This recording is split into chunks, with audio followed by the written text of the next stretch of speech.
कुछ बाबा जो है इस प्रकार का बयानबाजी कर रहे हैं, टीवी चैनलों पर लगातार हाईलाइट में चलाया जा रहा है कि महाकुंभ में भगदड़ में जिन लोगों की मृत्यु हो गई उनको सीधा मोक्ष प्राप्त हो गया। इस पे नूर अनंत माता जी क्या कुछ ये मैं ये कहूँगी कि बिल्कुल भी नहीं, ऐसे ही है तो सबसे बाबा लोगों को इतनी देर अभी वहाँ बैठकर कुंभ में इतने दिन बैठने नहीं चाहिए था, उनको कूद कर मर जाना चाहिए था, क्योंकि उन लोग भी तो मोक्ष के लिए ही तो ये सब कर रहे हैं ना। तो फिर आम जनता क्यों मरे मोक्ष के लिए? पहले तो इनको एग्जाम्पल सेट करना चाहिए ना, फिर बाद में उनके पीछे आम जनता जाएगी ना। तो ऐसा कभी नहीं होता है कि अब कुंभ में जो लोग मर गए हैं उनको मोक्ष की प्राप्ति हो गई है, ये कभी नहीं होता। और एक चीज और कहना चाहते हैं, ये भी एक बहुत बड़ा एक भ्रम में जी रहे हैं कि लोग कह रहे हैं, अभी जैसे यहीं पर ही चल रहा है, मान लीजिए अब काशी है, बहुत लोग कह रहे हैं कि काशी में मतलब कि मरना या यहाँ पर वो करना तो यहाँ मोक्ष की सीधा नहीं जी। अगर आपने अपने अच्छे कर्म करे हैं ना, तो आप अपने घर में भी मर गए ना तो आपको मोक्ष की प्राप्ति होगी। उसके लिए आपको यहाँ वहाँ ये मतलब जो बने हुए हैं प्रथा ना, ये सब चीज़ें एक्चुअली में सब चीज़ें खत्म हो चुकी है। इसको जितनी जल्दी हो सकता है समझ लीजिए। ये सब इल्यूजन में मत पड़िए, भ्रम में मत पड़िए,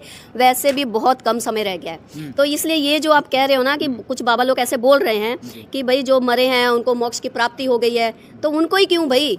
आप लोग भी सब लोग वहाँ बैठे हो, नहा वहाँ आप लोग भी तो स्नान करने गए हो, मोक्ष पाने के लिए गए हो ना। तो मोक्ष सिर्फ नहाने से थोड़ी होगा आपको, तो आप लोग भी सब लोग कूद जाइए ना उसमें। बिल्कुल सही बात। तो जनता भी आप लोगों से वो हो रही है ना, इंस्पायर हो रही है, तो आप लोगों से इंस्पायर होकर जनता कूदेगी, मरेगी, तब तो हम भी मानेंगे ना। तो ये बात बिल्कुल गलत है कि भाई इस प्रकार के जो लोग भी बयानबाजी कर रहे हैं वो हमें लगता है कि लोगों को एक संतुष्टि और ढांढस धराने के लिए बोल रहे हैं, अपने झूठे ज्ञान को ढक रहे हैं। बस यही हमारी भाषा में हम यही कहेंगे कि उस झूठे ज्ञान को एक तो लोगों को भ्रमित कर रहे हैं, वैसे भी दुनिया को भ्रमित कर ही चुके हैं, दुनिया को बर्बाद कर दिया। इस ज्यादा ज्ञान हो गया धरती पर ना, जरूर से ज्यादा बाबे हो गए हैं, जरूर से ज्यादा ये गुरु हो गए हैं, कथावाचक। इस ज्ञान ने सबकी जिंदगी खराब कर दी है, सही बात बताए तो।